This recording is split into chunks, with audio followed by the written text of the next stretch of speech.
Hi guys, welcome back to my YouTube channel that is Swapna's Tutorial. So ನೀವೇನ ನನ್ನ ಚಾನಲ್ಗೆ subscribe ಆಗಿಲ್ಲ ಅಂದರೆ ಪ್ಲೀಸ್ ಸಬ್ಸ್ಕ್ರೈಬ್ ಆಗಿ ವಿಡಿಯೋಸ್ನ ಲೈಕ್ ಮಾಡಿ ಶೇರ್ ಮಾಡಿ ಹಾಗೆ ಕಮೆಂಟ್ ಮಾಡಿ. ಸೊ ಇವತ್ತು ನಾನು ಮಾಡ್ತಿರೋ ಸಬ್ಜೆಕ್ಟ್ ಯಾವುದು ಅಂದರೆ ಸೆಕೆಂಡ್ ಸೆಮ್ BComನ ಹ್ಯೂಮನ್ ರಿಸೋರ್ಸ್ ಮ್ಯಾನೇಜ್ಮೆಂಟ್ ಅಂತ ಹೇಳಿ. ಸೊ ಅದರಲ್ಲಿ ಪಾರ್ಟ್ 4ನ ಎಕ್ಸ್ಪ್ಲೈನ್ ಮಾಡ್ತಿದ್ದೀನಿ. ಚಾಪ್ಟರ್ 1 ಬಂದುಬಿಟ್ಟು perspective in human resource management ಅಂತ ಹೇಳಿ. ಸೊ ಇದರಲ್ಲಿ ಪಾರ್ಟ್ 4ನ ಎಕ್ಸ್ಪ್ಲೈನ್ ಮಾಡ್ತಿದ್ದೀನಿ. ಆಲ್ರೆಡಿ ನಾನು ತುಂಬ ಟಾಪಿಕ್ಸ್ನ ಕವರ್ ಮಾಡಿದ್ದೀನಿ. ಯಾರ್ಯಾರೆಲ್ಲ ವೀಡಿಯೋಸ್ ನೋಡಿಲ್ವೋ ಒಂದ್ಸತಿ ಆ ವೀಡಿಯೋಸ್ನ ನೋಡ್ಕೊಂಡು ಬಂದು ಈ ಒಂದು ವಿಡಿಯೋನ ನೋಡಿ, ಬಿಕಾಸ್ ನಿಮಗೆ ಕಂಟಿನ್ಯೂಷನ್ ಅನ್ನೋದು ಪ್ರಾಪರಾಗಿ ಸಿಗುತ್ತೆ ಅನ್ನೋ ರೀಸನಿಂದ. ಸೊ ನನ್ನ ಪ್ರೀವಿಯಸ್ ವಿಡಿಯೋದಲ್ಲಿ ನಾನು ಹ್ಯೂಮನ್ ರಿಸೋರ್ಸ್ ಪಾಲಿಸೀಸ್ ಬಗ್ಗೆ ಹೇಳಿದ್ದೆ. ಸೊ ಈ ಒಂದು ವಿಡಿಯೋದಲ್ಲಿ ಹ್ಯೂಮನ್ ರಿಸೋರ್ಸ್ ಅಕೌಂಟಿಂಗ್ ಬಗ್ಗೆ ಹೇಳ್ತಾ ಹೋಗ್ತೀನಿ, ಓಕೆನಾ. ಸೊ ಇವಾಗ ಅಕೌಂಟಿಂಗ್ ಅಂದರೆ ಎಲ್ಲರಿಗೂ ಗೊತ್ತಿದೆ, ಒಂದು ಪ್ರಾಪರಾಗಿ ರೆಕಾರ್ಡ್ ಅನ್ನೋದನ್ನ ಕೀಪ್ ಮಾಡಬೇಕಾಗುತ್ತೆ. ಅಂದರೆ ಏನು ಡೆಬಿಟ್ ಯಾವುದಿದೆ, ಕ್ರೆಡಿಟ್ ಯಾವುದಿದೆ, ಏನೇನೆಲ್ಲ ಟ್ರಾನ್ಸಾಕ್ಷನ್ಸ್ ಆಗಿದೆ, ಏನೇನೆಲ್ಲ ಗೂಡ್ಸ್ ಬಂದಿದೆ ಅಥವಾ ಏನೇನೆಲ್ಲ ಗೂಡ್ಸ್ ಹೋಗಿದೆ, ಕಂಪ್ಲೀಟ್ ರಿಪೋರ್ಟ್ನ ನಾವು ಅಕೌಂಟಿಂಗ್ ಅಂತ ಹೇಳಿ ಕರಿತೀವಲ್ಲ.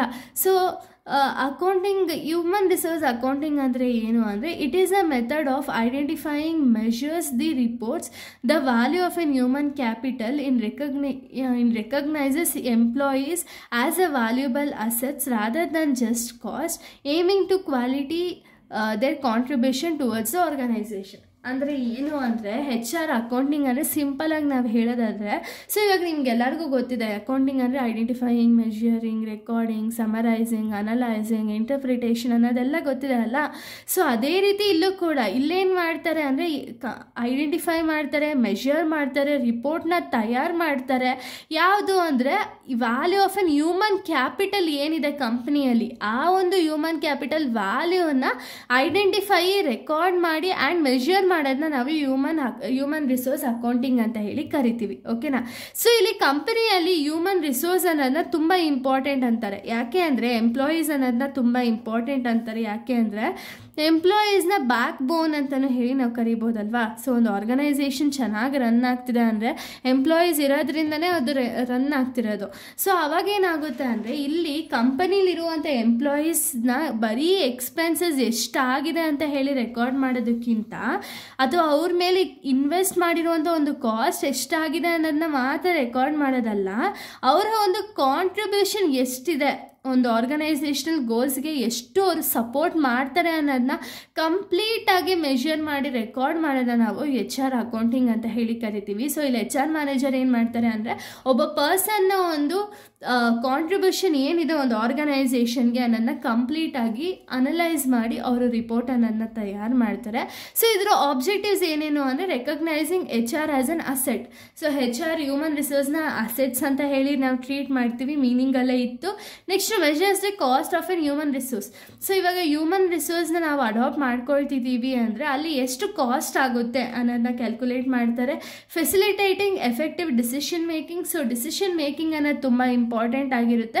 ಸೊ ಡಿಸಿಷನ್ ಮೇಕಿಂಗ್ ಅನ್ನೋದು ಪ್ರಾಪರಾಗಿ ತಗೋಬೇಕಾಗುತ್ತೆ. ಬಿಕಾಸ್ ಇವಾಗ ಹ್ಯೂಮನ್ ರಿಸೋರ್ಸ್ ಮ್ಯಾನೇಜರ್ ಏನಾದ್ರು ಪ್ರಾಪರಾಗಿ ಡಿಸಿಷನ್ ಅನ್ನೋದು ತಗೊಳ್ಳಿಲ್ಲ ಅಂದರೆ, ಯಾವುದೋ ಒಬ್ಬ ಪರ್ಸನ್ನ ತಂದು ಕೂರಿಸಿದ್ರು ಒಂದು ಜಾಗಕ್ಕೆ ಅಂದರೆ ಅಲ್ಲೇನಾಗುತ್ತೆ ಅಂದರೆ ಆರ್ಗನೈಸೇಷನ್ ಗೋಲ್ಸ್ ಅನ್ನೋದನ್ನ ರೀಚ್ ಮಾಡೋಕ್ಕಾಗಲ್ಲ. ಸೊ ಅದಕ್ಕೆ ಅವ್ರ ಡಿಸಿಷನ್ ಅನ್ನೋದು ಪ್ರಾಪರ್ ಆಗಿರಬೇಕಾಗುತ್ತೆ. Next supporting HR development. Human resource managers ಯಾರು ಇರ್ತಾರೆ ಅವ್ರನ್ನ ಸಪೋರ್ಟ್ ಮಾಡಿ ಅವರಿಂದ ಒಂದು ಎಂಪ್ಲಾಯೀಸ್ ಅನ್ನೋದನ್ನ ಡೆವಲಪ್ಮೆಂಟ್ ಮಾಡ್ತಾರೆ, ಓಕೆನಾ. ಇಷ್ಟು ಕೂಡ ಒಂದು ಆಬ್ಜೆಕ್ಟಿವ್ಸ್ ಆಗಿದೆ. ಇನ್ನು ನೆಕ್ಸ್ಟ್ ಬಂದುಬಿಟ್ಟು HR accounting methods. So HR accounting ಮೆಥಡ್ಸ್ನ ಕ್ಲಾಸಿಫಿಕೇಷನ್ ಅನ್ನೋದು ಮಾಡಿದ್ದಾರೆ. ಸೊ ಅದರಲ್ಲಿ ಫಸ್ಟ್ ಕ್ಲಾಸಿಫಿಕೇಷನ್ ಯಾವುದು ಅಂದರೆ ಕಾಸ್ಟ್ ಬೇಸ್ಡ್ ಅಪ್ರೋಚ್ ಅಂತ ಹೇಳಿ. ಸೊ ಇದರಲ್ಲಿ 2 ಟೈಪ್ಸ್ ಇದೆ, ಒಂದು ಹಿಸ್ಟಾರಿಕಲ್, ಇನ್ನೊಂದು ರಿಪ್ಲೇಸ್ಮೆಂಟ್ ಕಾಸ್ಟ್ ಬೇಸ್ಡ್ ಅಪ್ರೋಚ್ ಅಂತ ಹೇಳಿ. ಹಿಸ್ಟಾರಿಕಲ್ ಅಂದರೆ ಏನು ಅಂದರೆ ಒಂದು ಪರ್ಸನ್ನ ನಾವು ರೆಕ್ರೂಟ್ಮೆಂಟ್ ಮಾಡೋದ್ರಿಂದ ಹಿಡಿದು ಹೈರಿಂಗ್ ಮಾಡೋದ್ರಿಂದ ಹಿಡಿದು ಅವ್ರಿಗೆ ಟ್ರೈನಿಂಗ್ ಆಗಿರ್ಬೋದು, ಡೆವಲಪ್ಮೆಂಟ್ ಪ್ರೋಗ್ರಾಮ್ಸ್ ಆಗಿರ್ಬೋದು, ಅಥವಾ ಟೆಕ್ನಾಲಜಿ ಅಪ್ಗ್ರೇಡೇಷನ್ ಮಾಡೋದಾಗಿರ್ಬೋದು, ಎಲ್ಲ ಕಾಸ್ಟು ಎಷ್ಟಾಗಿದೆ ಅನ್ನೋದನ್ನ ಕ್ಯಾಲ್ಕುಲೇಟ್ ಮಾಡಿದರೆ ಅದನ್ನು ಹಿಸ್ಟಾರಿಕಲ್ ಕಾಸ್ಟ್ ಅಂತೀವಿ. ಇನ್ನು ರೀಪ್ಲೇಸ್ಮೆಂಟ್ ಕಾಸ್ಟ್ ಅಂದರೆ ಏನು ಅಂದರೆ ಎಂಪ್ಲಾಯೀಸ್ನ ರೀಪ್ಲೇಸ್ ಮಾಡ್ತಾರೆ ನೋಡಿ. ಇವಾಗ ಒಬ್ಬ ಎಂಪ್ಲಾಯೀಸ್ ಬಿಟ್ಟು ಹೋದ, ಈ ಎಂಪ್ಲಾಯಿಗೆ ಬದಲಿಗೆ ಇನ್ನೊಂದು ಎಂಪ್ಲಾಯಿನ ಈ ಒಂದು ಜಾಗಕ್ಕೆ ಹಾಕಬೇಕಾದ್ರೆ ಏನೇನೆಲ್ಲ ಒಂದು ಕಾಸ್ಟ್ ಇರುತ್ತಲ್ಲ ಅದನ್ನು ನಾವು ರಿಪ್ಲೇಸ್ಮೆಂಟ್ ಕಾಸ್ಟ್ ಬೇಸ್ಡ್ ಅಪ್ರೋಚ್ ಅಂತ ಹೇಳಿ ಕರಿತೀವಿ. ಇನ್ನು ಸೆಕೆಂಡ್ ನಾವು ನೋಡೋದಾದರೆ ಸೊ ಸೆಕೆಂಡ್ ಟೈಪ್ ಬಂದುಬಿಟ್ಟು ಮಾನಿಟರಿ ವ್ಯಾಲ್ಯೂ ಬೇಸ್ಡ್ ಅಪ್ರೋಚ್ ಅಂತ ಹೇಳಿ, ಅದರಲ್ಲಿ 2 ಟೈಪ್ಸ್ ಇದೆ. ಒಂದು present value future based approach. ಅಂದರೆ ಏನು ಅಂದರೆ, ಸೊ ಇಲ್ಲೇನು ಮಾಡ್ತಾರೆ ಅಂದರೆ ಎಂಪ್ಲಾಯಿ ಪ್ರೆಸೆಂಟ್ ವ್ಯಾಲ್ಯೂ ಬೇಸಿಸ್ ಮೇಲೆ ಫ್ಯೂಚರ್ ಅರ್ನಿಂಗ್ಸ್ ಏನಿದೆ ಅನ್ನೋದನ್ನ ಡಿಟರ್ಮೈನ್ ಮಾಡ್ತಾರೆ. ಅದನ್ನು ನಾವು present value future based approach ಅಂತೀವಿ. ಇನ್ನು ನೆಕ್ಸ್ಟ್ ಎಕನಾಮಿಕ್ ವ್ಯಾಲ್ಯೂ ಅಪ್ರೋಚ್ ಅಂದರೆ ಏನು ಅಂದರೆ, ಒಂದು ಎಂಪ್ಲಾಯಿನ ಒಂದು ಕಾಂಟ್ರಿಬ್ಯೂಷನ್ ಏನಿದೆ ಆರ್ಗನೈಸೇಷನಲ್ ಟುವರ್ಡ್ಸ್ ಏನೇನೆಲ್ಲ ಕಾಂಟ್ರಿಬ್ಯೂಷನ್ ಇದೆ ಅನ್ನೋದನ್ನ ಮೆಜರ್ ಮಾಡೋದನ್ನ ಎಕನಾಮಿಕ್ ವ್ಯಾಲ್ಯೂ ಮೆಥಡ್ ಅಂತೀವಿ.